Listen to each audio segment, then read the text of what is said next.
I was 18 when I dreamt of being an organizational psychologist. Idealistic in my own way, I thought I was going to change the whole world. Unfortunately, my first job was to get people out of their jobs. And I remember the shock and the horror on people's faces when the announcement was made for them to pack up and leave the organization within the second. I remember Sweet Mary.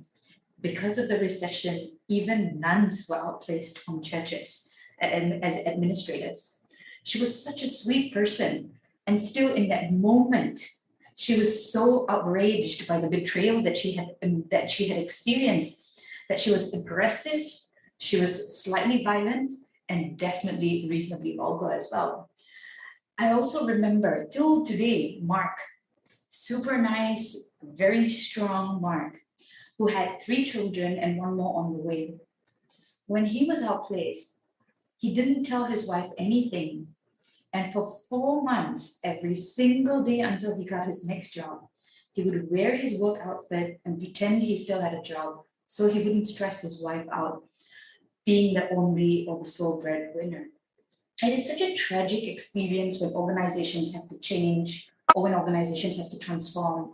The level of stress that people experience is sometimes pretty tense. Every single transformation that I've been in from 2008 till today, whether it was airlines, telco, oil and gas, retail, or tech, every single time it would feel as if people were dying. Of course, the ones who are creating the change were always very excited. We should change, we should transform, we should do this, we should do that. But people often would say, mati la, which means die in Malay, or say ya, which means die in Mandarin, or just die la, which is Manglish, I guess, for die. And the reason why they would say that organizations were transforming was the only thing that they couldn't do was to really, really help people at that point in time. Unfortunately, every single time CEOs would ask, Hetal, how do we ensure the well-being of our employees during these challenging times? And unfortunately or fortunately, the same standard answers would be, let's launch well-being initiatives so people can be well. And so that question, are these initiatives that organizations implement to keep employees well, especially during stressful times or prior an assumption that it would be even more challenging, do these strategies or do these initiatives actually work? 70% of the people that we interviewed in organizations, not the leaders, but the employees said, these well-being initiatives like yoga classes or webinars like on well-being or gym memberships or Friday free lunches didn't really solve these problems that they were going through on a day-to-day basis. And so we set out to find out why are these well-being initiatives not actually working when organizations are investing heavily. And these days, especially the past 3 years since the start of the pandemic till now, 2022, well-being has become one of the top priorities of organizations. And so the question is still, why are they not working? And so one of the major reasons that employees were telling us was that it seems like it's just a fad. That company did it, so we're doing it. That company did that, so we're doing this. Instead of having a real clear and aligned purpose with the business strategy as well. That the reason why we're having well-being is to be able to actually get ourselves in the greatest of mental spaces to be able to outbeat our competition, rather than just making it as an isolated initiative on, say, for example, going for hikes, which is not a bad thing. It really, helps with team spirit, helps with all that. It doesn't really address what happens when you come back to the workplace and you have to deal with all of the stress. The second reason why they told us that it doesn't work is because there are so many measurements, so many different surveys, things like measurements of stress or depression or anxiety or culture, engagement, experience. There's so many different measures that we didn't even know what were we actually measuring in the workplace. And so they started to ask this question, isn't the Hetal like a ruler? Like if you have BP, for example, high blood pressure, and you go to the doctor, there's like this standardized way of measuring it across the globe and everybody can understand the same language. There were a lot of activities and initiatives, but it didn't seem to have the strength to create a total intervention to push the organization forward. Seem to be a lot of piecemeal kind of experiences. And lastly, it seemed to be led by a well-being committee or HR committee or the senior leadership committee rather than a community-driven experience. Just like how we've created movements for gender equality or movements to make sure that there's racial equality. These movements don't really work unless they are driven by the entire community. And so our journey began and we asked ourselves a few questions. Number one, what is our big why when we're actually doing this? What is this really, really about?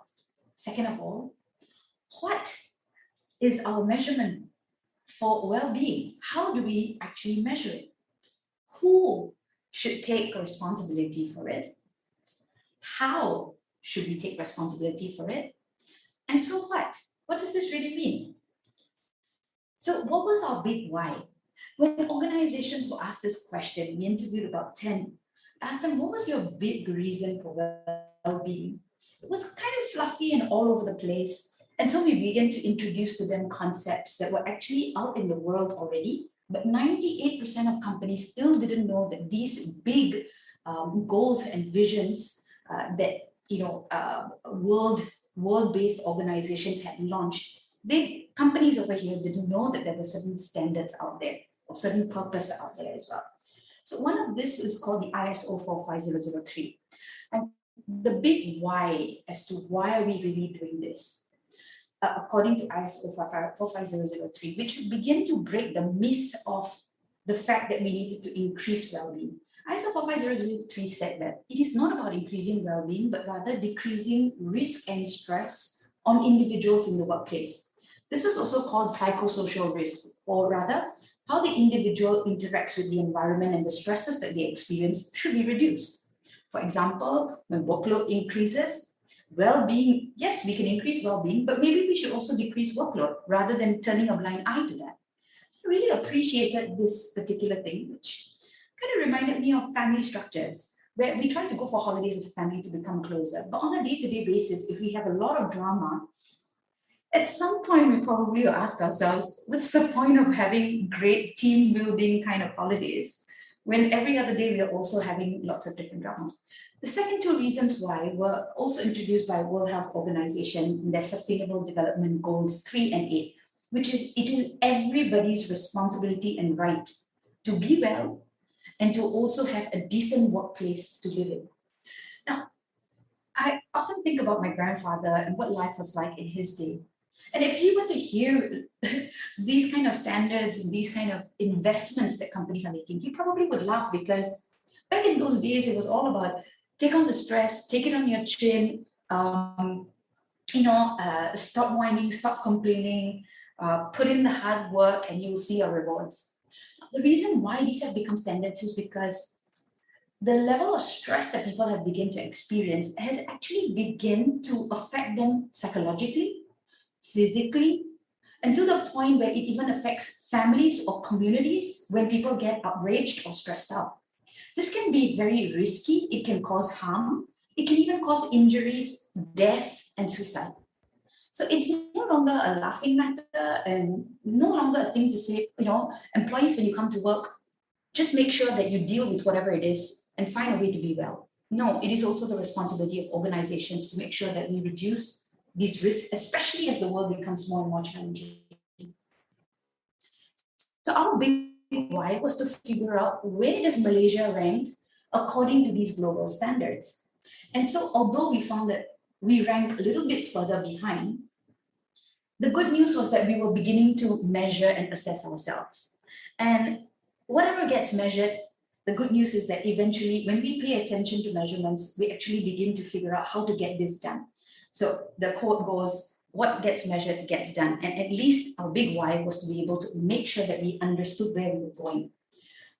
What were the core issues that came up when we did these studies? A lot of time people say, meaning of work is important, job satisfaction, trust, and people should have more meaning, purpose, and all of that. But in our study, we found that people actually had meaning. They were clear about what they were doing. They were interested in developing themselves. They were satisfied. They were trustworthy. They were really good citizens of organizations. But what was really impacting them was the pace of work. That everything had to be done yesterday. Everything has to be done now, and everything has to be done faster than our competition.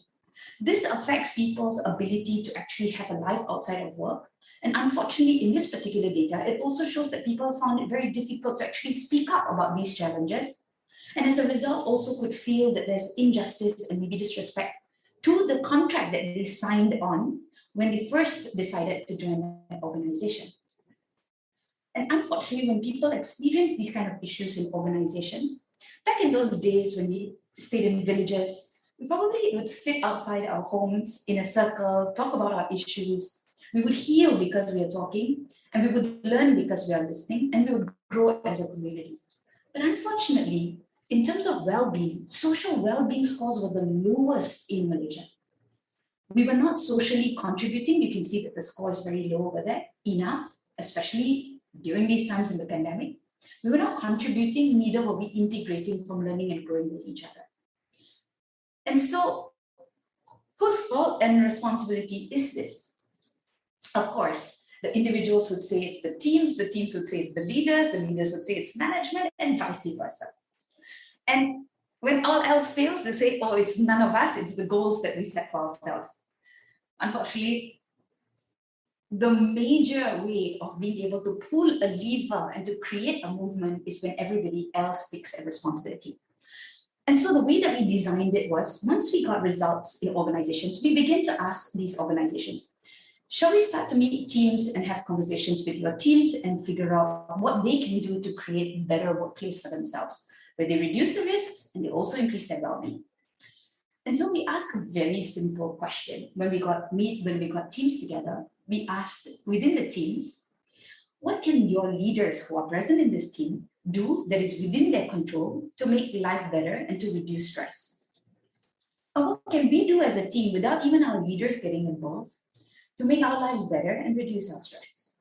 And lastly, what is something that I can do that I forgot that I have the power for, to be able to make sure that I control my particular environment, I am well, and I reduce stress in my life? When we asked these three questions, because it was so focused on reducing risk and increasing well-being and increasing our own control in that process, we started finding that people had so many great solutions. One of the things in psychology that we learn is that even though we increase our demand or stress, the best way to be able to rise to that is to increase our control and support.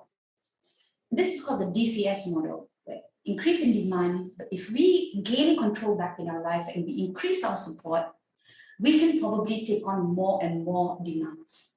And so this is exactly what happened. And as a result, majority of the teams, as you can see over here, 8 out of 10 of these teams ended up doing, so in this particular project or experiment that we had, we took 10 teams and took them through the process. 8 out of 10 teams actually 9 out of 10 teams increased their well-being scores just after 2 days of talking to each other. Unfortunately, it was actually very, very difficult. It was easy to increase well-being, but it was very difficult to reduce risk. So well-being was increased by 7% and risk was only decreased by 2%. Overall well-being scores and reduction of psychosocial scores was 9% in just 1 month, which is phenomenal. All the teams, except for one, were able to increase their well-being, but only 5 out of the 10 teams were able to reduce their risk, which shows how stubborn stress can be in our life. That it is very, very difficult, that only half of us are actually able to slowly eradicate it. 2 teams in particular struggled the most, and their scores actually were worse after having these conversations. So why? Why did 2 of them actually continue to suffer, and maybe even more so? What happened was that after the team meeting, when they shared their ideas of improvement to the management rejected these ideas without giving any explanation. And this left them feeling even more demotivated and helpless. It reminds me of this story of the biggest torture that they would give prisoners was to get them to dig a way out to escape the prison. But just as they dug, to the point that they could feel that they're almost getting out of it, the wardens would fill it all up with soil again. And so this was the same experience of torture, that here's an opportunity, but when we try, we are not heard and we feel demotivated. So what we did was we continued to get them into a circle, but this time we introduced management into the picture. And when management listened, and when everybody spoke, and there was safety there, management actually apologized for the things that they had probably not been able to share with the teams because of their own constriction, their own confidentiality that they had to maintain. And so they apologized for it, and the teams actually felt empathy for the kind of stress that management would also be facing. And through that, all of them realized that they were human and that all of them experienced challenges. And even though no major breakthroughs could happen, they felt much more united after that. Now imagine a world where Mary and Mark didn't really have to suffer purely because they wanted to earn a living. That is actually a reality today. And that is actually what organizations are striving towards, which is one of the most amazing things that organizations, I feel, are trying to do. That focus on not just sustainability and profits, but that focus on humanity. As a psychologist, I used to be very idealistic. I could save the world. But actually these days, I understand more than ever, it's not about saving the world. It's actually about being practical and having safe conversations where everybody figures out how they would like to make a better world for themselves. Thank you.